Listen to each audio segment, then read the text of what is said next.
Mike Tomlin has never had a losing season as a head football coach. Never. It's already the longest in NFL history by a head coach to begin a career. Why is it then that every offseason or every single week, either in a win or a loss, there's tons of Steelers fans calling for Mike Tomlin to be fired? He's the second longest tenured head coach, been to 2 Super Bowls, winning 1. He has a 63% career winning percentage during his tenure as head coach of the Pittsburgh Steelers, and former players speak glowingly about him. Given the disappointment some other franchises have felt over the years, Mike Tomlin's, and in turn, the Steelers' success over the years is seemingly something to be coveted. But maybe those fans calling for him to be fired are right? Non-losing seasons are great. A non-losing season means that your team was likely competitive for all or at least part of the season.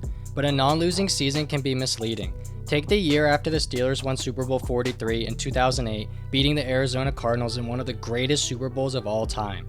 The Steelers finished 9-7, third in the AFC North, but failed to make the playoffs. Coming off a successful year prior, any lingering disappointment should be easier to get over. I mean, you were just the Super Bowl champs. The following year in 2010, they were able to get back to the Super Bowl, but lost to a generational quarterback football fans might be familiar with, Aaron Rodgers. It always hurts to lose, but it's a little bit more understandable when the guy you lost to is one of the 5 greatest quarterbacks to ever play the game. The beginning of the frustration with coach Mike Tomlin starts the very next year in 2011, when in overtime at Mile High, the Steelers let Tim Tebow throw a slant pass to Demaryius, who went 80 yards to the house to end the Steelers' season. And this all happened because the Steelers were swept by their division rival Baltimore Ravens in the regular season, leaving them tied with the Ravens at 12-4 by season's end, which meant the Steelers had to go on the road to Mile High and play without one of their most important defensive players, Ryan Clark. But this isn't even the most embarrassing playoff loss over the last decade-ish for the Steelers. It's not even in the top 2, but I am getting ahead of myself a little bit, so let's briefly talk about a few other Steelers seasons. In 2012, the Steelers went 8-8 and missed the playoffs. The next year, 2013, the Steelers went 8-8 and missed the playoffs. In 2014, the Steelers got back on track and finished 11-5, first in the AFC North. They then proceeded to lose in the wildcard round to their division rival, Baltimore Ravens. In 2015, the Steelers finished 10-6 as a wildcard team. They had an amazing comeback versus the Bengals, but the following week they fell short in the divisional round to the Broncos at Mile High. Now, I'm going to give them a pass on this one because the Broncos were the eventual Super Bowl champs. It's also pretty difficult to win a road playoff game after your team MVP and best offensive weapon gets his head speared by Vontaze Burfict. In 2016, the Steelers looked primed to finally get back to the Super Bowl. They had 2 of the best offensive weapons in football in Antonio Brown and Le'Veon Bell. They were able to get into the playoffs despite starting slowly, winning their last 7 regular season games. They beat the Dolphins in the wildcard round. The next week, in typical Mike Tomlin fashion, the Steelers managed to gut out and outlast the Chiefs on the road in a game they probably should not have won, thanks to the leg of Chris Boswell and a holding call on James Harrison during the first 2-point conversion attempt. The following week, they traveled to New England to face the Patriots, and I won't even try to dress this up. The Steelers got absolutely stomped. The final score not indicative of how bad the beatdown was. Tom Brady stood in the pocket and just picked them apart. Steelers fans will tell you it wasn't the fact that the Steelers lost, they were an underdog and Bell got hurt. It was the fact that the strong point of the team is supposed to be defense under a defensive-minded head coach. When the Patriots lost their star offensive weapon in Gronk, they readily adjusted. When the Steelers lost Bell and the Patriots were able to put additional coverage on Antonio Brown, the Steelers did not have an adjustment on offense, and the defense did not pick up the slack. In 2017, the Steelers had their most embarrassing playoff loss. The Jaguars' running game lit the Steelers up. It was a quick 21-0 hole, and the Steelers couldn't manage to climb out of that deficit. They made it somewhat interesting, but they never quite made it an actual game.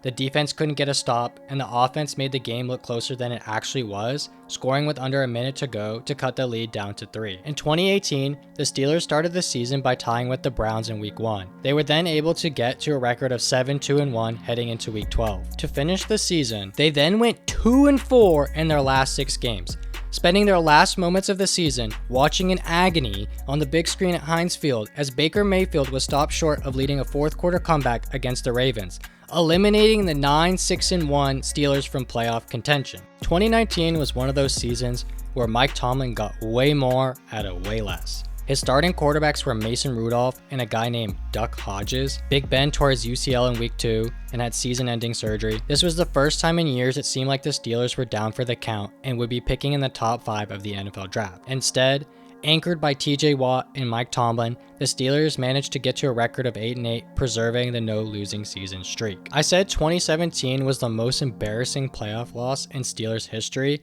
but I guess I should have said so far, because 2020 is definitely the most embarrassing playoff loss in Steelers history.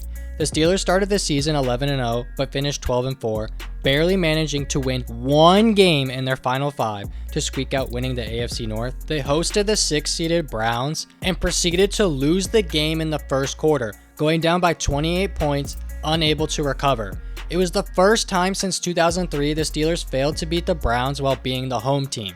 So there's a little bit of a recurring theme here. The Steelers either manage to make the playoffs but end up in huge deficits that they are unable to overcome, or they get to 500 or above and miss the playoffs, sometimes having no control over the fate of their season, leaving it up to other teams to ensure they make it to the big dance. Is it a case of poor roster construction or a failure of coaching?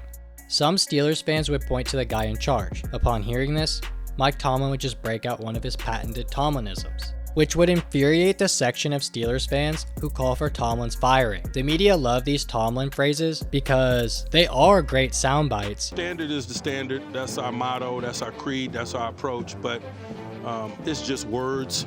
The guys make those words come alive by delivering. But if you're a Steelers fan dealing with the letdowns each of the previous seasons, it can get a bit tiresome to hear the standard is the standard. The Steelers are a historic franchise that prides itself on winning Super Bowls. When the team isn't even having a modicum of playoff success, hearing the standard is the standard can feel like a slap in the face.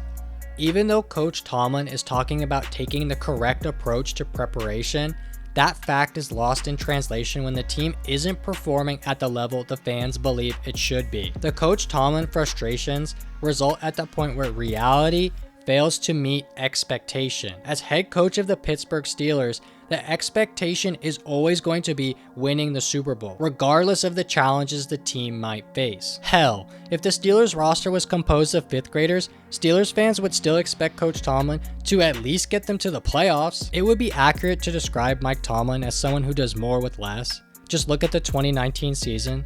But it is also the opinion of some Steelers fans that too often, for a coach of his caliber, Coach Tomlin does less with more, failing to win regular season games the Steelers should win, which puts the team in difficult positions in which those losses end up costing them playoff seeding. Having both Bell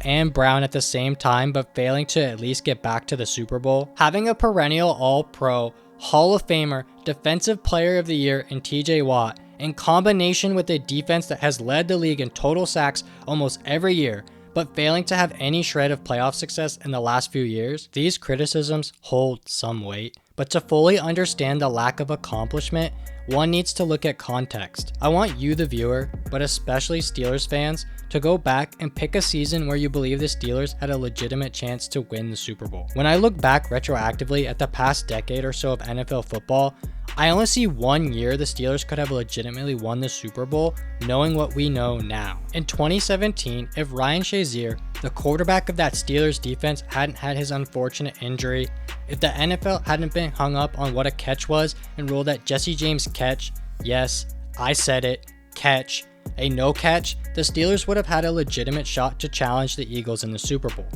They would have been the first seed in the AFC and played the Tennessee Titans in the divisional round, and then either face the Patriots or the Jags in the AFC Championship game. The divisional round game against the Titans would have kicked the rust off the tires and prepared them to win an AFC Championship game.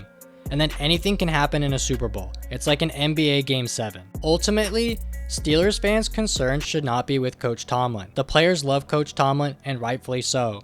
He treats his players with the utmost respect. Ryan Clark nearly died because of his sickle cell trait when he played in a game at Mile High. When Ryan Clark begged Coach Tomlin to let him play years later, Coach Tomlin had his best interests at heart. And I had assembled this team together, and I was like, we're about to go in this. I was like, I got it. I was like, everything that you're telling me, you just got to go tell Mike T, and they're going to let me play.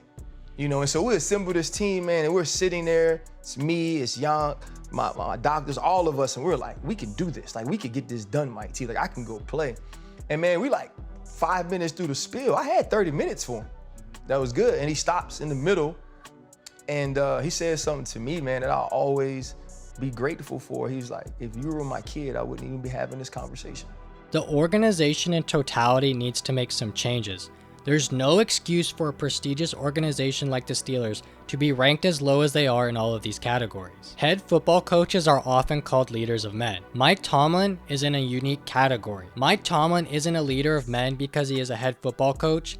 He's a head football coach because he is a leader of men. Had he pursued some other avenue other than coaching football, he would have had the same success, because ultimately, he gets it. It's a challenge to do so since Mike Tomlin is one of one. But if I had to compare Mike Tomlin to a coach in another sport, I'd say he's most similar to Coach Spo of the Heat.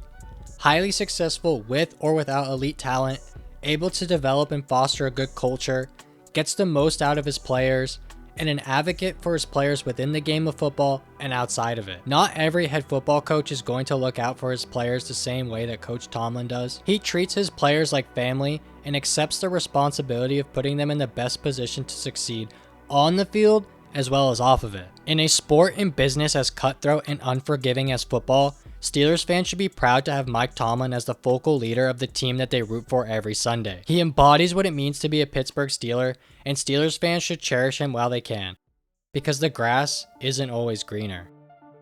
Thank you for your time. You need to continually be a guy on the rise. I never want you worrying about people on the outside, even the man sitting next to you. This is a man versus himself battle. You got to be continually pressing to get better.